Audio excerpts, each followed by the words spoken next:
These minor league pitchers need to be called up to the big leagues ASAP.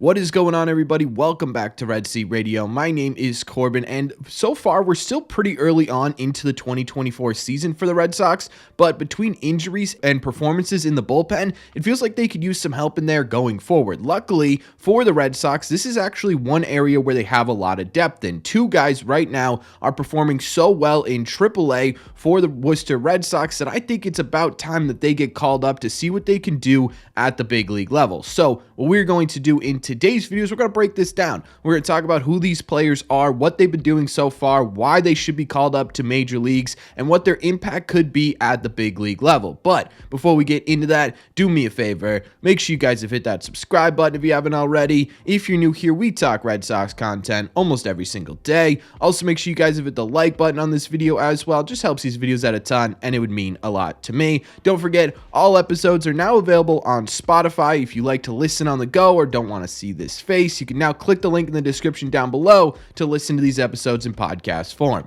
Thank you all very much for clicking on this one. Let's get into it.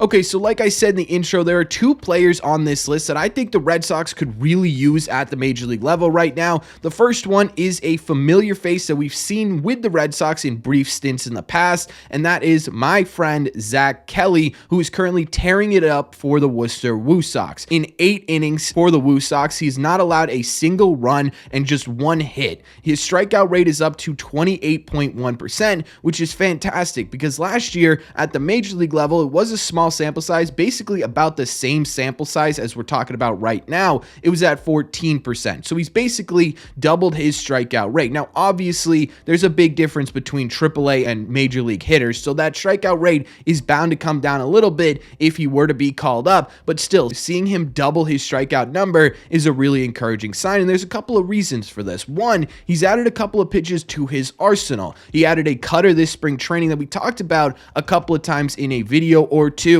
and it looked really effective. So far in AAA, it's also looked effective as well, and he added a sweeper to his arsenal, which is generating a whole lot more swing and miss than what we've been seeing from Zack Kelly in the past. The other reason for this jump in strikeout numbers is because he's seen an uptick in velocity. Last year in the major leagues, he averaged around 94.7 miles an hour with his fastball. Now that's not too shabby and certainly will play at the major league level, but now in AAA, he's hitting 97, 98, 99 on a pretty regular basis, which is absolutely fantastic to see. Zack Kelly is looking like an entirely different pitcher. Now, there is something here that could give pause for the Red Sox in deciding to promote him, and that has been his control. So far this season for the Woo Sox, he has a walk rate of about 9 per 9 innings. Basically, he's walking one batter every single 9 innings, and that's led to a 25% walk rate. He's walking about a quarter of batters he faces. Now,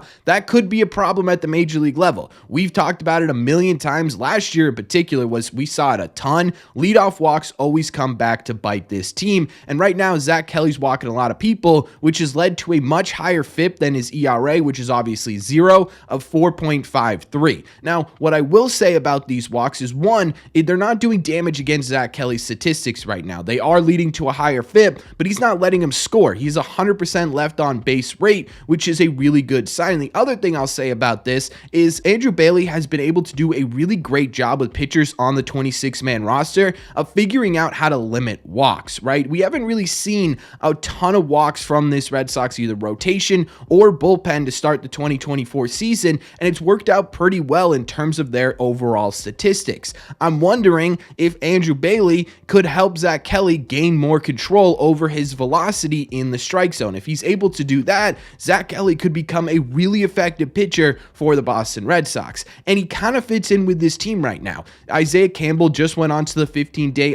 IL with shoulder impingement, which I'm still not 100% positive is a real injury. I'm wondering if they just were like, dude, take a couple of days off because he stunk it up in his last couple of outings, or if it really was something that's bothering him. I don't want to assume they're just making it up to give him some time off. Zack Kelly could fill that role pretty well. He could very well be that 6th, 7th inning type pitcher that gets you to the setup man. Basically, the setup to the setup man, right? That one inning, punch him out, get him to Chris Martin type pitcher. Zack Kelly could absolutely fill that role. Now, yesterday, Garrett Whitlock was placed on the 15-day IL, and the Red Sox chose to bring up Joe Jakes. The reason for this is because the Red Sox bullpen was absolutely depleted yesterday. Thank God for Tanner Houck, and they really just needed a warm body in there to be able to pitch these innings if they were needed. Now that Zack Kelly has some rest, I could absolutely see the Red Sox turning to someone like him to give them a bit more power right-handed pitching in the bullpen. And to be honest with you, Zack Kelly should probably already be at the major league level. He was predicted to be on the Red Sox 26-man roster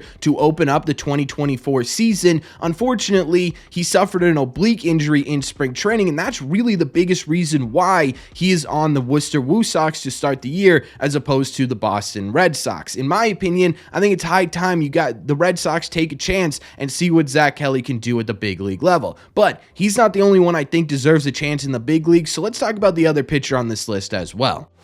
The other pitcher on this list that I think absolutely deserves a shot at the major league level right now is a left-handed reliever by the name of Cam Booser. Now, for those of you who may not be super familiar with who Cam Booser is, he's been a bit of a minor league journeyman. He spent 11 seasons, including this one, on various minor league teams, and he just simply hasn't been able to get to that next level. However, the 31-year-old left-hander may have found something this season because he is in an absolute groove this year. Currently in just 6 2/3 innings pitched for the Woo Sox, he has a 2.70 ERA, which doesn't sound absolutely fantastic. Letting up runs in 6 2/3 innings isn't exactly encouraging, but his FIP is currently at 0.13, meaning that 2.70 ERA is extremely unlucky. Cam Booser is outperforming that ERA by a whole lot, and that ERA is probably going to start to come down if he can continue to keep his FIP at that level. What's really impressive about Booser's start in 2024 is that he is striking out a staggering 60% of batters he is facing. That's 15 strikeouts in 6 2/3 innings. A really impressive start to the 2024 season when it comes to missing bats. And unlike Zack Kelly, who could cause some pause for the Boston Red Sox with his walk rate, Cam Booser has virtually none. He has walked just one batter in 6 2/3 innings, which has led to a 4% walk rate. It has also led to a 0.6 whip, meaning he's giving up less than one hit for every inning he's pitching or walk. He's basically letting no one on base and striking out a whole lot of people. To me, that feels like a recipe for success. Like Zack Kelly, one of the big reasons for this is because of an uptick in velocity. He's currently sitting right around 97 miles per hour this year for the Worcester Woo Sox, and he's absolutely powering fastballs by guys. I love Bernardino. He absolutely deserves to be on this team and should still be on this team, but your other lefties in the pen leave something to be desired. Joely Rodriguez has not been effective for the Boston Red Sox this year. He's got a 4.91 ERA in 8 innings with a FIP to match of 4.97. Booser, at absolutely the bare minimum, should be able to give you slightly better statistics than that. And on top of that, when you look at the 3 left-handed pitchers that are currently on the Boston Red Sox right now, in Bernardino, Joely, and Joe Jakes, none of them are really flamethrowers. The fastest any of them average is Joe Jakes, and that's 91 miles an hour on his sinker. Booser, coming in as a power lefty from the bullpen, could be a really interesting dynamic for the Boston Red Sox that they really haven't had in quite some time. I honestly can't even remember the last true power-throwing lefty the Red Sox had coming out of the bullpen. Maybe it was Josh Taylor. I think he was hitting 94, 95 miles an hour, but to be averaging 97 could be a huge asset to the Boston Red Sox and give you just a little bit of a different look from the left-hand side that we have not seen in a very long time. The other part of this is when coming into the Boston Red Sox, Craig Breslow made a point that he was looking for 2 things out of pitchers. He was looking for high velocity, guys who had power arms, and he was looking for guys who could throw strikes. That's exactly what Cam Booser is doing. He's giving you exactly what you're looking for, and at some point, I think that opportunity deserves to be rewarded. With so many injuries so early on in the season for the Boston Red Sox, one of the biggest things they're going to have to do to even be remotely successful this season, and I think the word success means different things to different people. That's not the point of this. They are going to have to utilize their depth in this system. They're going to have to figure out how to make this depth successful and utilize it correctly in order to still be proactive and productive on the field. Now, I think both of these guys could absolutely do that. Zack Kelly has looked fantastic for the Worcester Red Sox, despite his control being a bit all over the place. I still think bringing him up here and having him work with Andrew Bailey, who's been able to adjust walk rates for a lot of pitchers on this team, could be really beneficial to the Boston Red Sox. Again, taking over that sort of Isaiah Campbell type role that we saw Campbell in at the beginning of this season could be really important for the Red Sox bullpen. And Cam Booser is doing everything you're asking him to do. He's giving you the velocity. He's not walking a lot of people. I absolutely think if you bring Cam Booser up to the major league level, you get someone in here who could throw 97 miles an hour from the left-hand side, you're really adding a lot of versatility to this bullpen. Brandon Bernardino's sort of your rock stabilizing left-handed option, but Booser can come in and blow some lefties away, and that could give the Red Sox a whole lot of different looks to try out during the regular season. I think that's absolutely vital to what the Red Sox are trying to do. You take a look at the left-handed bullpen options.